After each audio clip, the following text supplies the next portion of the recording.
27 রোজার রাতে সন্তান ফোন দিয়া বলে, বাবা আমি আগামীকাল রওনা দিলে রাত 2টা-3টায় গিয়া ঢাকায় নামবো, আমি সাহারি তোমাদের সঙ্গেই খাবো। মা বসে আছে, মায়ের সন্তানের বাবাও বসে আছে, সন্তান আসবে। রাত্র 2টা-3টা হয়ে গেছে, সাহারির সময় হয়ে গেছে, সন্তানের খবর নাই। শেষ টাইমে মা বাবা সাহারি খেয়ে ফজরের নামাজ পড়ে দরজার মধ্যে অপেক্ষা করতেছে, সন্তানের খবর নাই। 8টা, 9টা, 10টা বেজে গেছে, মায়ের মনটার ভালো লাগে না।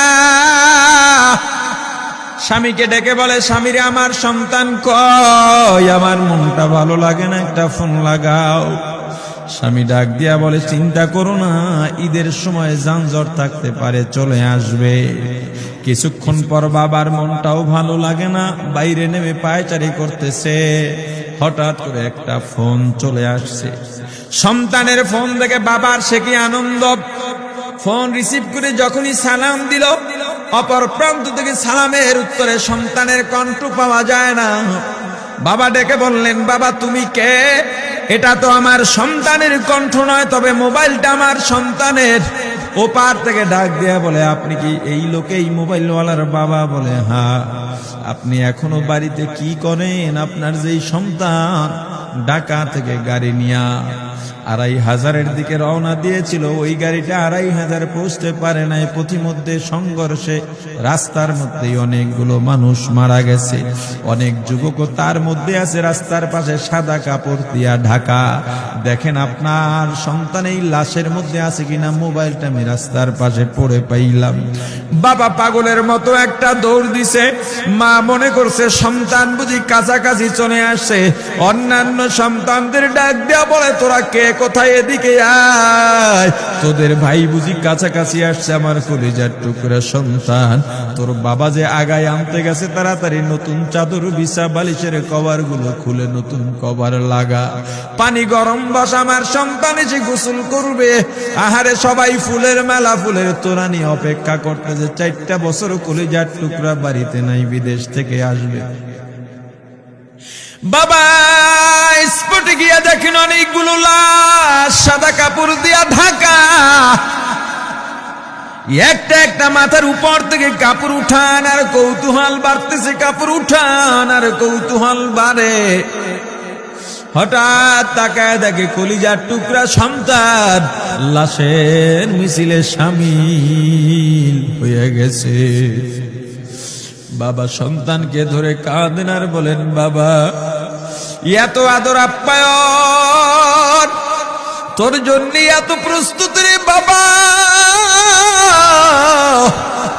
তোর মা তোর পথে বসে আছে রে বাবা, কি জবাব দিব বল? তুই যেদিন রওনা দিয়ে বিদেশ চলে গেলি, তোর মা সারা রাত ঘুমায় নাই, দরজায় গিয়া তোর পথের দিকে তাকা রইছি। কত রাত আমি মা, আমি বাবা দেখলাম তোর মা গভীর রাতে বিছানায় নাই। খুঁজতে খুঁজতে দেখলাম দরজায় গিয়া তোর মা কাঁদে। কত রাত তোর মা তোর জন্য নামাজ পড়তে পড়তে রাত্রটা নির্ঘুম কাটায় দিছে রে বাবা। কত রাত তোর মা তোর জন্য দোয়া করতে করতে নির্ঘুম রাত্র কাটায় দিছে। এই 4 বছরে 8টা ঈদ, ঈদের সময় আমরা নতুন কাপড় কিনছি, নতুন কাপড় পরছি। তোর মায়ের জন্য আমি নতুন শাড়ি এনে খাটের উপরে রাখলাম। ঈদের নামাজ পড়ে এসে দেখি কাপড়টা খাটের উপরেই আছে। তোর মা প্রথম ঘরেও নাই, মাঝের ঘরেও নাই, পেছনের ঘরেও নাই। খুঁজতে খুঁজতে গিয়া দেখি তোর মা কিচেন রুমে আছে। ওই নাস্তা নাড়াইতেছে, দুধ নাড়তেছে, দুধ উথলাইয়া পুইরা যাইতেছে, খবর নাই। আমি তাকায় দেখলাম তোর মায়ের 2 চক্ষু দিয়া টক টক করে পানি পড়তেছে। ডাক দিয়া বললাম, ওরে বিবি, ঈদের দিনে তুমি কেন কাঁদো? তোমার জন্য শাড়ি আনলাম, সেটাও কেন পরলা? তোর মা জবাব দিয়া বলছে, রে স্বামী গো, আপনারা যখন নামাজের জন্য রওনা দিয়া গেলেন, আমার অমুক সন্তান আপনার সঙ্গে যায় নামাজ দিয়া নতুন পোশাক পরে নামাজে রওনা দিয়েছে, কত সুন্দর লাগছে দেখতে। হঠাৎ করে তাকায় দেখলাম আমার কলিজের একটা মানিক আপনাদের সাথে নাই। আমার মনটার ভালো লাগে না, আমি ফোন দিলাম আমার মানিকের কাছে। ফোন রিসিভ করে বলে, মা নাস্তা বানাইছি, খাইছি, এখনো ছুটিতে আছি, আনন্দ করতেছি, ঘোরাফেরা করতেছি, কিন্তু আমি মায়ের মত। আমি বললাম, বাবা তুই আমাকে পেটে ধরিস নাই, আমি তোকে পেটে ধরছি। আমাকে খুশি রাখার জন্য কত কথাই না বললি, ঈদের টাকা পাঠাইলি, তোর টাকা দিয়া তোর বাবা জামা কিনছে, তোর ভাইরা জামা কাপড় কিনছে, তোর টাকা দিয়ে পরিশ্রমের টাকা দিয়ে আমার শাড়ি কিনছে, গহনা কিনছে, কিন্তু তোর পাশে আমি হাতুড়ের বাড়ির শব্দ কেন পাই? আমার সন্তান বলতে চায় না, পরে বলে, মাগো কাজ করতে আসছি, টাকা নিয়ে কাজ করি, ঈদের দিনেও আমাদের ছুটি দেয় না। ওরে স্বামী বলে, ঈদের দিনেও যেই সন্তান কাজ করে, এই শ্রমের টাকার শাড়ি আমি মা কেমনে পরব রে? ওরে বাবা, আজকে তুই আসবি, খবর শুনে তোর মা এক সপ্তাহ আগের থেকে ঘুমায় না, তোর জন্য কত রঙের পিঠা বানাইছি,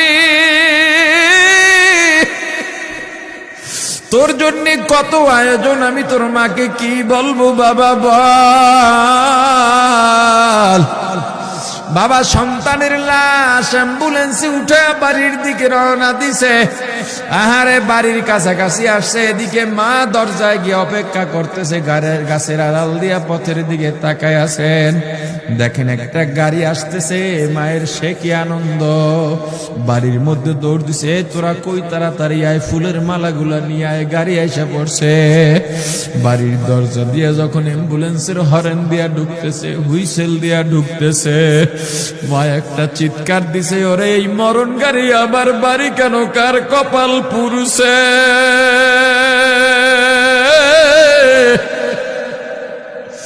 অ্যাম্বুলেন্সের দরজা খুলে তাকায় দেখে কলিজার টুকরা সন্তান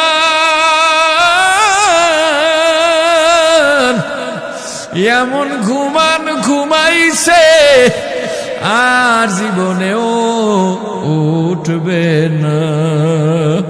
মা কাঁদেন আর বলেন, ওরে বাবা এটা তোর বিছানা নয়, নতুন চাদর বিছাইছি। বোন কান্দে আর বলে, ভাই আরে তোর জন্য ফুলের মালা পরাইছি, ফুলের মালা বানাইছি, একটু মালা পরাবো। মা ডেকে বলেন, রে সন্তান, 4টা বছর আমি তোর মা ডাক শোনার জন্য অপেক্ষা করছি, তোর জন্য গরম পানি করছিলাম, গোসল করবি, সেই গরম পানি যে তোর জীবনের শেষ গোসল হবে বুঝি নাই। ওরে পর্দালের মাগো, আর কোন ভাষায় বুঝাইলে বুঝবারে মা, দুনিয়ার জীবনটা ক্ষণস্থায়ী, এই দুনিয়ায় নাফরমানি করা যাবে না, এই দুনিয়ায় নাফরমানি করা যাবে না, অহংকার দেখাবার কিচ্ছু নাই, এই দুনিয়া ছেড়ে যাওয়া লাগবে। আল্লাহ এত দয়া করছেন, মায়া করছেন, ওই আল্লাহর সঙ্গে নাফরমানি করো না রে ভাই, ওই আল্লাহর নেয়ামতের অশুকরিয়া করো না, আল্লাহর নেয়ামতের শুকরিয়া আদায় করো, দুনিয়ার সব মোহ ত্যাগ করো, দলের মায়া ত্যাগ করো, দুনিয়ার মায়া ত্যাগ করো। এ আওয়ামী লীগ বিএনপি যারা করো, ক্ষমতায় যারা বারবার যাও, ক্ষমতায় তোমার দল গেলেই তুমি দাপট দেখাও, যুবকরে তোর 2টা পা ধরা লাগলেও পা ধরো রে ভাই, এই ক্ষমতা কিচ্ছু না, দাপট কিচ্ছু না, ওই কিয়ামতের ময়দানের নাজাতের চেয়ে বড় দাপট আর কিচ্ছু নাই।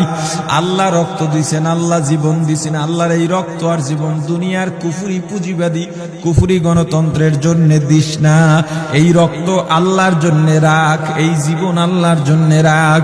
আমার রাসূলের সুন্নাত দিয়া নিজেকে মোড়াইয়া নে, নিজের জীবনটা গড়াইয়া নে, ওই পরকাল হবে তোমার আমার জন্য মহা শান্তির জায়গা।